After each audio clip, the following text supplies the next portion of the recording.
জঘন্য পারফরমেন্সের জন্য এবার কড়া পদক্ষেপ। স্টার্ক ছাড়াও কপাল পুড়ল এই প্লেয়ারের। গত 21শে এপ্রিল অর্থাৎ রবিবার ইডেন গার্ডেন্সে সম্পন্ন হলো কলকাতা নাইট রাইডার্স বনাম রয়্যাল চ্যালেঞ্জার্স ব্যাঙ্গালুরুর হাই ভোল্টেজ ম্যাচ। সব থেকে উল্লেখযোগ্য বিষয় হলো এই ম্যাচটি ছিল নাটকীয়তায় পূর্ণ। পাশাপাশি ওই ম্যাচের একদম শেষ পর্যন্ত দুই দলের সমর্থকদের মধ্যে টেনশনের চোরা স্রোত বজায় ছিল। ম্যাচটিতে টসে জিতে আরসিবি অধিনায়ক ডুপ্লেসিসকে কেকেআর প্রথমে ব্যাট করতে পাঠান। এদিকে ব্যাট হাতে স্বভাবসিদ্ধ ভঙ্গিতে খেলা শুরু করেন কেকেআরের উইকেট রক্ষক ফিল সল্ট। মাত্র 14 বলে তিনি করে ফেলেন 48 রান। তবে এই দিন মাত্র 10 রানে আউট হয়ে যান কেকেআরের অন্যতম অলরাউন্ডার সুনীল নারিন। কেকেআরের অধিনায়ক শ্রেয়াস আইয়ার এই দিন 36 বলে 50 রান করে দলকে ভালো জায়গায় পৌঁছে দেন।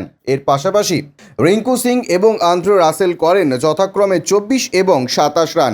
এছাড়াও শেষ মুহূর্তে মাত্র 9 বলে 24 রানের ইনিংস খেলেন রামনদীপ সিং। আর এইভাবে নির্ধারিত 20 ওভারের 222 রান করে ফেলেন কেকেআর।